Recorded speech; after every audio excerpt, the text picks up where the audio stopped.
Good morning, students. Today we have with us the healer of Magadh.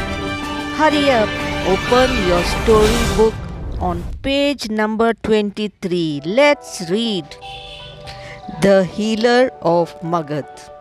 Come on, Jivika, hurry up and get on to your horse. We can't wait for you all day, cried Prince Darsak, the eldest son of Ajat-Shatru, the prince regent of Magadh. Jivika was the son of Prince Abhay, one of the younger sons of Bimbisara, the king of Magadh. Don't you remember that we had planned to go hunting today, Jivika? Said another of the prince. Oh, you can't really expect Jivika to remember things like that, remarked a third prince. He is so different from the rest of us. He doesn't like hunting, and he doesn't like fencing, and he actually enjoys poring over books and mooning around on his own. To think that he too is a prince of Magadh, exclaimed the youngest of the prince with a shrug. That's enough, said Darsak firmly. Jivika, you need not come with us if you don't want to. But we must set off at once.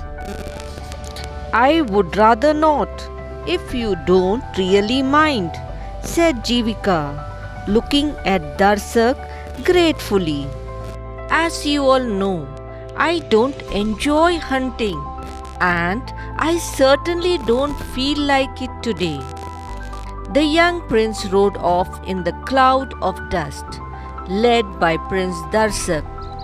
Jivika stood by the bamboo grove, named Venuvana by King Bimbisara, his grandfather, gazing at the faraway Bhaibhara hills which almost touched the clouds.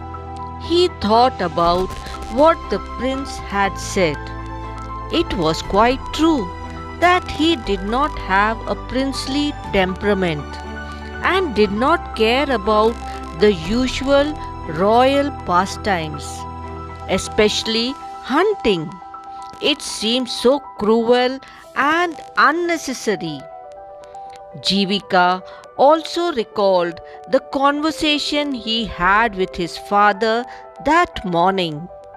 One thing had led to another, and Prince Abhay found himself telling Jivika how he had found him many years ago as a newborn baby under a tree in the forest where he had gone hunting.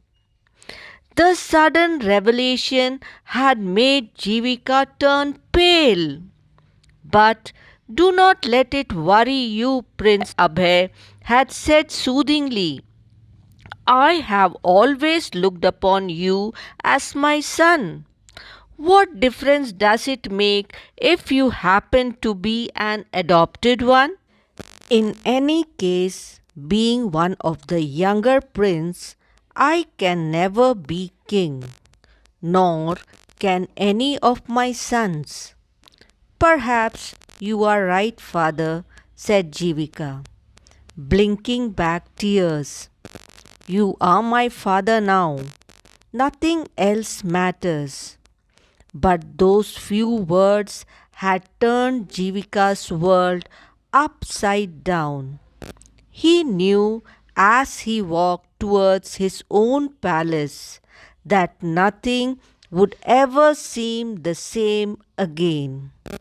Of course, he would continue to love and respect Prince Abhay as he always had. But he strongly felt that he had no right to live like a prince any more. He had to stand on his own feet and make a life for himself away from the luxuries of the palace.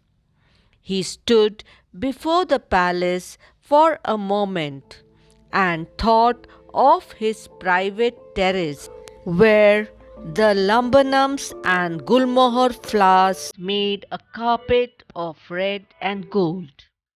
Then he turned away and strode out into the garden and out of the palace, deep in thought. What was he to do? He was not trained for anything, and he was no good at any princely sports and games either. What could he possibly make of his life? He headed for his favorite resort, the Venu Vana. When he heard the sounds of hoofs, were the prince back after their hunting spree? Well, he did not want to face them just then. He quickly changed his route and walked towards the Vipulgiri hills and Brahmakunda, the gushing hot spring. As a rule, Jivika avoided the place because it was always crowded. People arrived from distant lands to bathe in the pool and drink its water, which was said to heal all illness. But the place was absolutely quiet and empty now. Jivika climbed down the silent steps and touched the bubbling water. Could it heal a suffering heart as well? Just then, a new idea flashed across his mind. He would learn Ayurveda, the science of healing, and he would spend his life healing others and caring for the sick. Perhaps that would make his life worthwhile after all. Jivika did not return to the palace again. That night he left Magadh for Takshashila, the well-known center of learning where several renowned scholars of Ayurveda lived. He took nothing except the clothes he wore. It took for him a long time because Takshashila was miles away from Magadh, and Jivika walked all the way. He ate wild fruits and nuts and drank from the rivers and ponds and slept under the trees. He asked for no help except for asking people the way to Takshashila. When at last he managed to reach his destination, Jivika went out, the most famous teacher of them all, and begged him to accept him as his student. But what about your Guru Dakshina? The money one pays in order to be accepted as a student. The teacher asked, have you any gold or money? I am afraid I have nothing at all to offer, said Jivika humbly. I ran away from home without telling anyone and carried nothing with me. But I faithfully promise to serve you all my life if only you accept me as your student and teach me all you know. The teacher was impressed by his sincerity and his determination to learn. So he agreed to teach him. Jivika's teacher was not disappointed. Jivika proved to be an ideal student, learning things as fast as his teacher could teach them.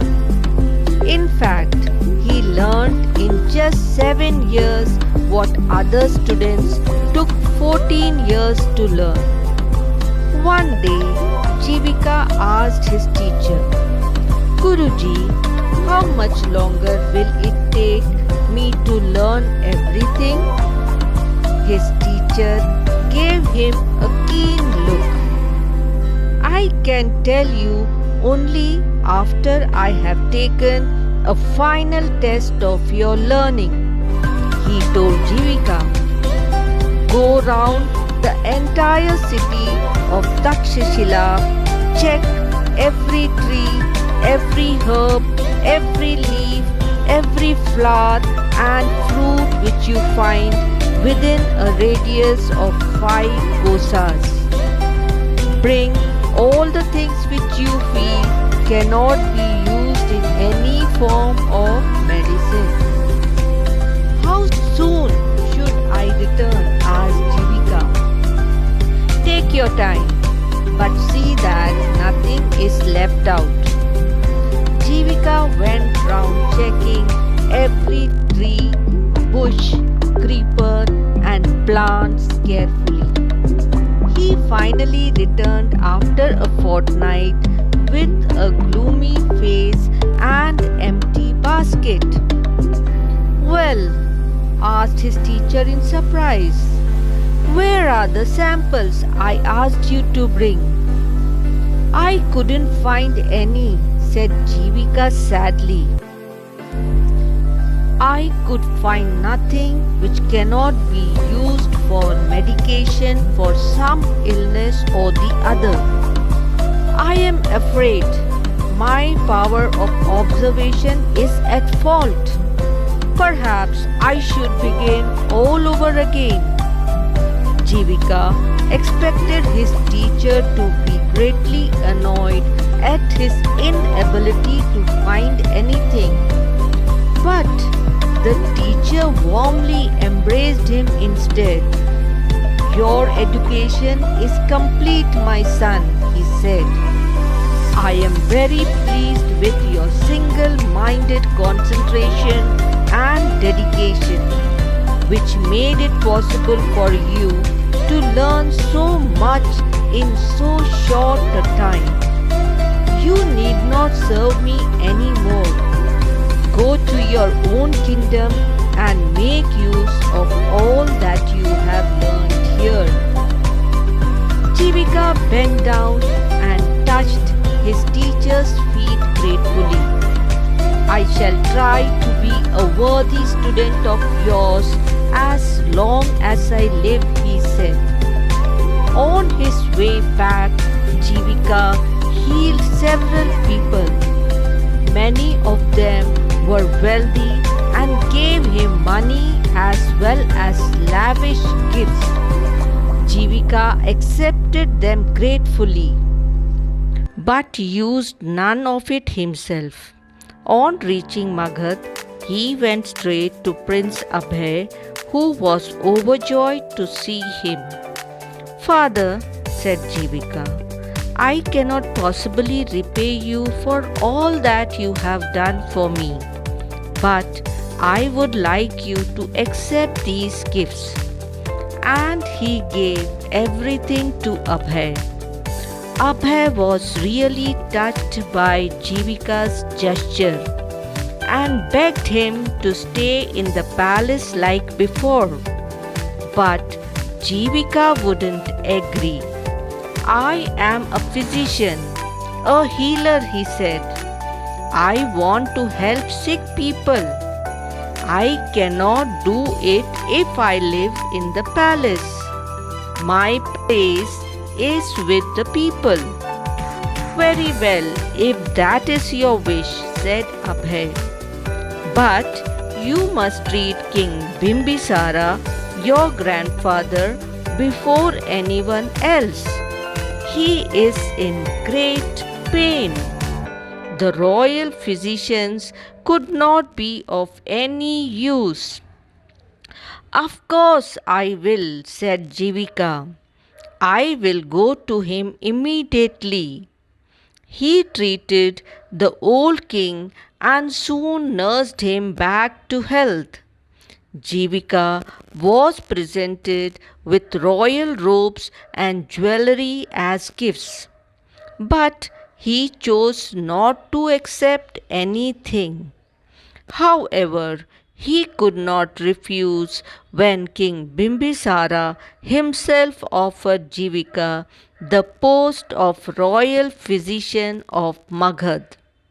Jivika led a full and useful life, treating and healing not just his own people but people from faraway lands. According to the Jataka tales, he once treated Lord Buddha himself when he was in pain. And that's how Jivika lived his life just as he had wanted for others. Wasn't that inspiring to read about Jivika? In spite of the riches of the palace, he chooses to work and serve people as a healer of Magadh. So, students, now all of you hurry, open your book exercises, and see if you can attempt the answers asked at the back. To help you, I have shared the answers. So, see that you learn and write them neatly and in beautiful handwriting. Like Jivika, try to concentrate and focus on what you do. Okay? All of you will do that? Fast! Get to your work. Till then, love you all. Bye.